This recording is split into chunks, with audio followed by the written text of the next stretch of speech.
मेरे पास 48 मेगापिक्सल का कैमरा है, मेरे पास 64 मेगापिक्सल का कैमरा है, मेरे पास 108 मेगापिक्सल का कैमरा है। तुम सभी रुक जाओ, मेरे पास आईफोन है। दोस्तों देखा, आप लोगों ने जहां आईफोन की बात आती है वहां कोई मेगापिक्सल की बात नहीं करता। वेल ऐसा क्यों? आप देख रहे हैं तेज गुरु। आइए आज कुछ नया जान लेते हैं।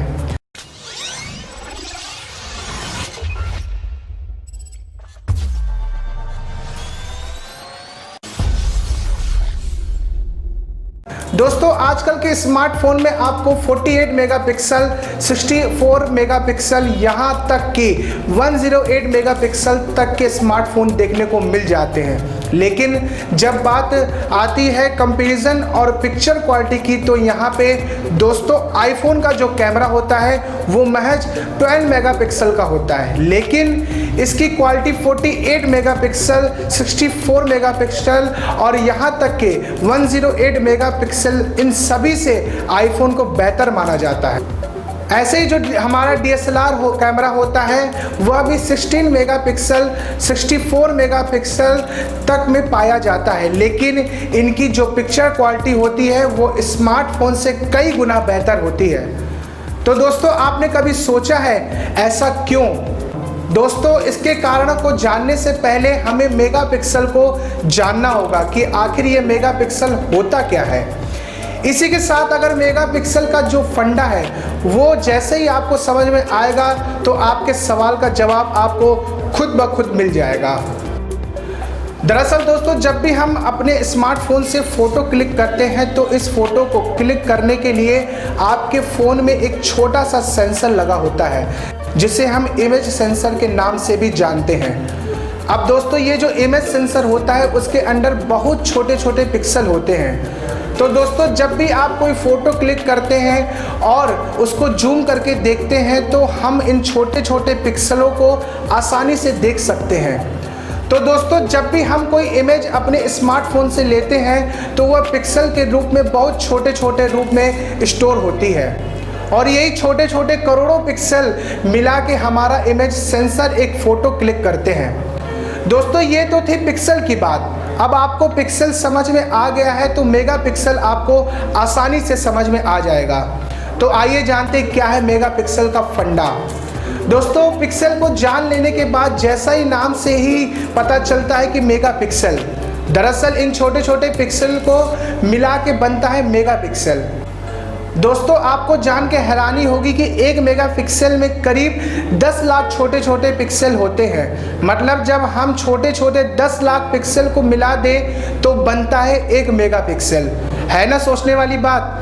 वहीं अगर हम 12 मेगापिक्सल की बात करें तो इसमें 1 करोड़ 20 लाख छोटे छोटे पिक्सल मिलकर बनता है। ऐसे ही अगर दोस्तों बात करें 64 मेगापिक्सल की तो यहाँ पर करीब 64 मिलियन पिक्सल होते हैं। तो दोस्तों यहाँ पे जितना ज़्यादा मेगापिक्सल होगा उतना ही ज़्यादा आपके इमेज की रेजोल्यूशन होगी और आप उस इमेज को उतना ज़्यादा जूम करके देख सकते हैं, साथ ही उतनी क्लियर आपकी इमेज होगी। अब दोस्तों आपको क्या पता है कि स्मार्टफोन बनाने वाली जो कंपनियां हैं वो आपको 12 मेगापिक्सल, 16 मेगापिक्सल के कैमरे को 48 मेगापिक्सल बना के आपको बेवकूफ़ कैसे बनाया जाता है? नहीं मालूम ना? तो मैं किस लिए हूँ। दोस्तों इसे एक आसान से एग्जाम्पल से समझा जा सकता है।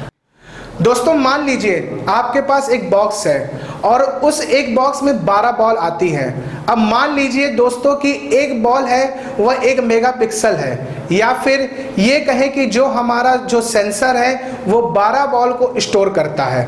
अब दोस्तों जो स्मार्टफोन कंपनी होती है वो 12 बॉल या ये कहे कि 12 मेगापिक्सल की जगह 48 मेगापिक्सल का कैमरा बना के दे देता है। अब सवाल उठता है कि आखिर कैसे?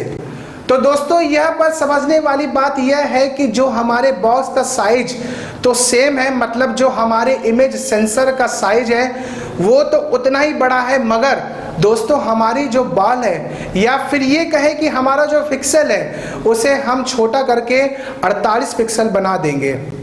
सरल शब्दों में समझे तो जो हमारी एक बॉल है उसकी जगह हम 4 छोटे छोटे बालों को डाल के, मतलब कि 1 मेगापिक्सल की जगह 4 छोटे छोटे मेगापिक्सल लगा दिए जाते हैं। और इसी तरह 12 बड़ी बॉल की जगह 48 छोटी छोटी बालों को डाले तो हमारा 48 मेगापिक्सल हो जाता है। तो दोस्तों ये जो कंपनी है स्मार्टफोन की, वो ऐसे ही पिक्सल की साइज को छोटी करके आपको बताती है कि 48 मेगापिक्सल, 64 मेगापिक्सल और यहां तक कि 108 मेगापिक्सल का कैमरा उपलब्ध करवाया जाता है। दोस्तों यहां पर बेशक कंपनी आपसे झूठ नहीं कहती, मगर दोस्तों जो पिक्सल का साइज है वो छोटा कर दिया जाता है, लेकिन उसका जो इमेज सेंसर होता है वह सेम होता है।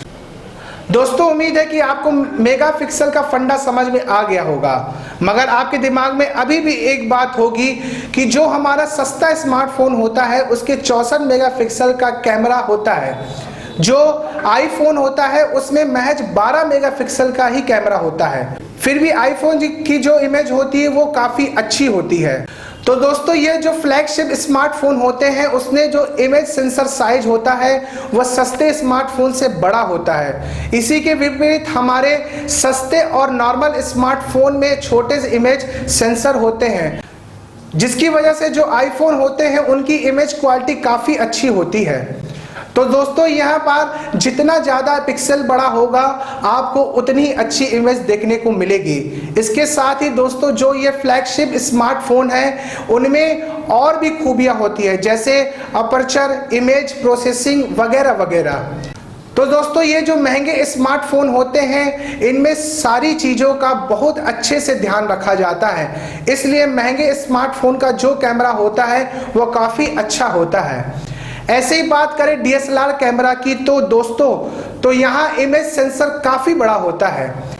एक और जहां आप अपने डीएसएलआर कैमरे सेंसर को आसानी से देख सकते हैं तो वही दूसरी ओर आपके एक नॉर्मल फ़ोन का कैमरा के इमेज सेंसर को आप अपने आंखों से देख नहीं पाएंगे। तो दोस्तों ये था फंडा सस्ते स्मार्टफोन, आईफोन और डीएसएलआर कैमरे का। जानकारी कैसी लगी दोस्तों कमेंट बॉक्स में बताना न भूलें, और वीडियो पसंद आया हो तो अपने दोस्तों के साथ शेयर करना न भूलें।